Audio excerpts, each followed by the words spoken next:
Fala pessoal, começando mais um vídeo aqui para falar sobre investimentos, né, sobre a Bolsa de Valores. E hoje vou falar aqui também sobre a minha carteira, onde eu vou dar 3 motivos pelo qual eu não invisto em fundos imobiliários, certo? Muita gente me pergunta aí por que eu não tenho fundos imobiliários na carteira, então eu vou dar aqui as razões pela qual eu não invisto, né? Lembrando que é a minha opinião, mas é muito interessante que você veja, porque eu tenho motivos muito importantes aqui para não estar investindo nos fundos imobiliários, e é lógico que o maior deles é a rentabilidade. Eu consigo rentabilizar outros tipos de investimento 3 vezes mais do que eu conseguiria com os fundos imobiliários, certo? Então fica até o final do vídeo que eu vou explicar para vocês certinho e mostrar por que e como eu consigo rentabilizar os outros tipos de investimento muito mais, eu consigo turbinar muito mais do que seria se eu tivesse fundos imobiliários na minha carteira,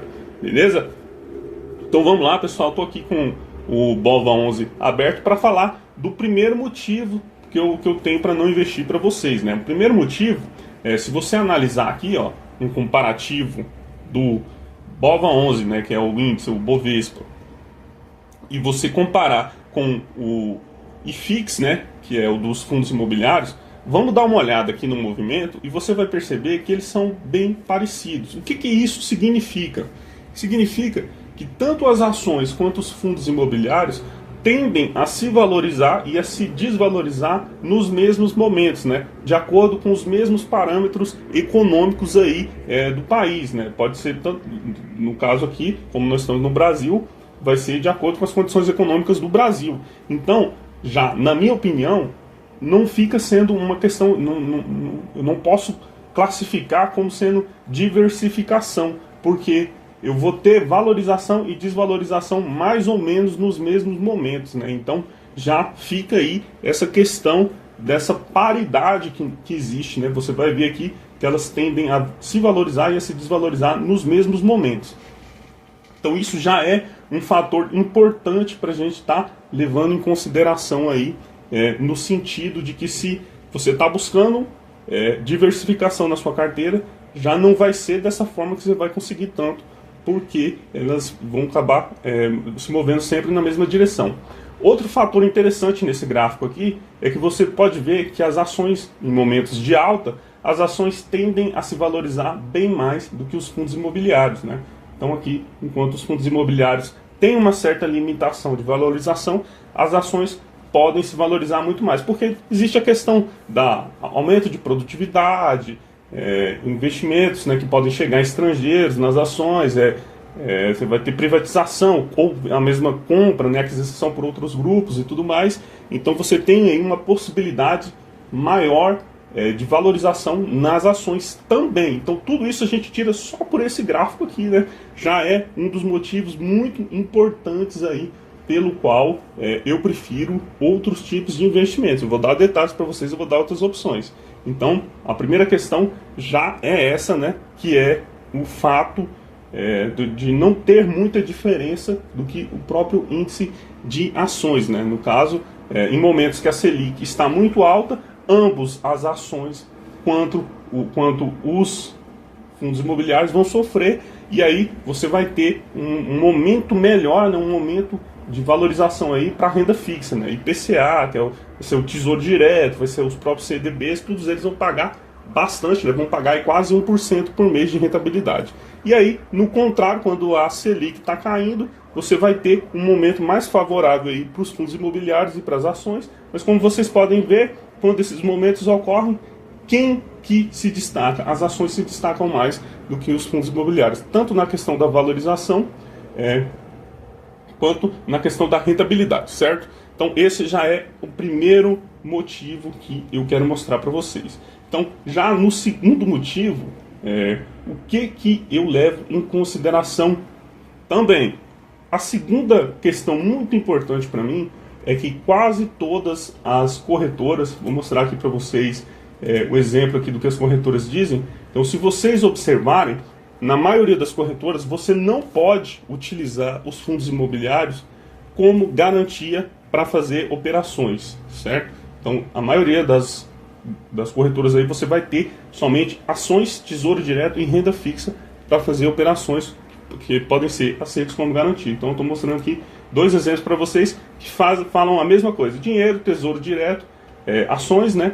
E CDBs ali. Você vai ter outras questões de renda fixa para você utilizar como garantia de operações. E por que isso é importante, pessoal? Porque é justamente com essas operações que você consegue turbinar os seus dividendos e que você consegue fazer com que as ações rendam dividendos todos os meses, né? Eu sei que muita gente fala que o interessante do fundo imobiliário é que você recebe os dividendos todos os meses e não de acordo com o calendário. Mas com as ações também é possível receber dividendos todos os meses, e você pode fazer isso rentabilizando o seu patrimônio, que são suas próprias ações, sua renda fixa, como tesouro direto e CDBs ou outras coisas que você tiver na sua carteira, igual eu tenho na minha. Então você pode turbinar os seus rendimentos, né, com uma estratégia dos dividendos sintéticos, né, que inclusive é o que eu ensino muito aqui para vocês no meu canal.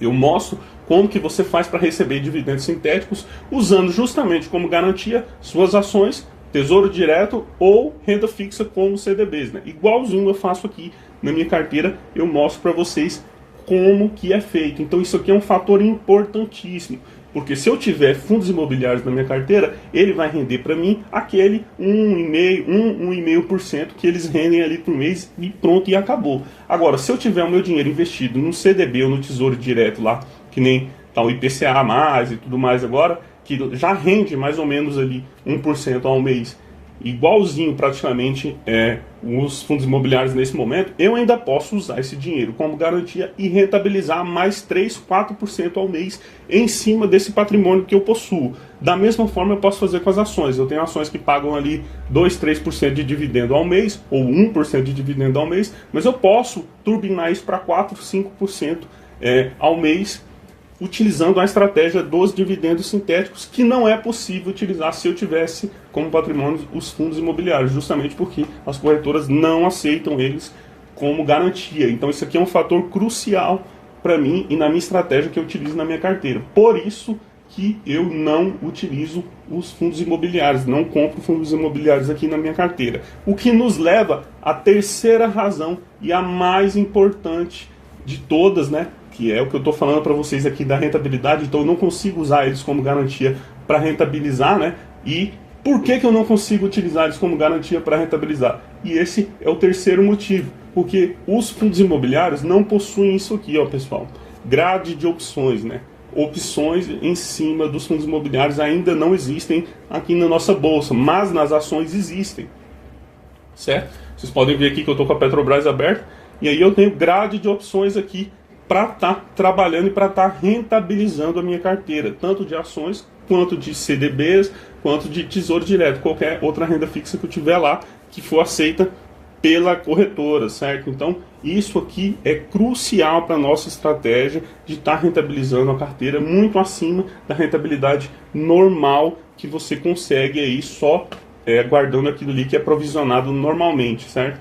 Então, aqui não existe opções para os fundos imobiliários, justamente porque a liquidez é baixa, né? Então a liquidez deles ainda é muito baixa, então não tem ainda a questão das opções. Já as ações que a liquidez é muito alta, você pode trabalhar com opções que eu ensino, tem o link na descrição aí para vocês, onde eu ensino passo a passo o que é essa questão das opções, o que são os dividendos sintéticos e como que você faz para receber os dividendos sintéticos aí na sua carteira. Então não tem desculpa, porque eu ensino isso aqui para vocês de maneira completa, certo? Mas se você colocar aqui, ó, qualquer ação que você esteja procurando aí, que você tenha na sua carteira, a grande maioria, né, as ações mais líquidas, você vai ter aqui a grade de opções para você estar rentabilizando, né, recebendo esses valores aqui, que são os dividendos sintéticos pagos em cima das opções das suas ações, e que você pode usar o seu patrimônio, sejam ações, tesouro direto ou CDBs, né, outro tipo de renda fixa, como garantia para estar executando esse tipo de operação aqui, certo, pessoal? Então, esses são os fatores cruciais pelo qual eu não invisto em fundos imobiliários no momento. Não compensa, né? Eu estaria deixando um dinheiro parado, rentabilizando ali apenas o dividendo mensal, né, o yield mensal que aquele fundo possa me pagar. Sendo que, se esse meu patrimônio estivesse lá em ações ou em outros investimentos de renda fixa, eu estaria recebendo também esse yield mensal, mas eu ainda tenho essa opção aqui de rentabilizar através dos dividendos sintéticos, que é feito com as opções, certo? Então, a falta de opções para os fundos imobiliários, a falta da possibilidade de adicionar eles como garantia de operações e a equivalência, né, que a gente vê aqui do índice das ações com o índice dos fundos imobiliários, são as 3 razões principais pela qual eu não invisto no momento nos fundos imobiliários. Isso pode mudar no futuro, né? Então, a gente vai estar sempre acompanhando aí. Se a situação mudar, se esses fatores mudarem, pode ser que eu venha investir no futuro, mas no momento não é a nossa estratégia, beleza, pessoal? Então, é por isso que na minha carteira está funcionando dessa forma no momento, certo? Para quem não entendeu, para quem ficou com dúvida, novamente, tem o link na descrição aí explicando tudo sobre os dividendos sintéticos e sobre a minha estratégia. Espero que tenham gostado do vídeo. Qualquer dúvida vocês podem comentar aí, podem perguntar nos comentários, que eu vou estar sempre respondendo o pessoal. Quem quiser entrar em contato comigo no Instagram também é possível. Até o próximo vídeo e bons investimentos aí para todos.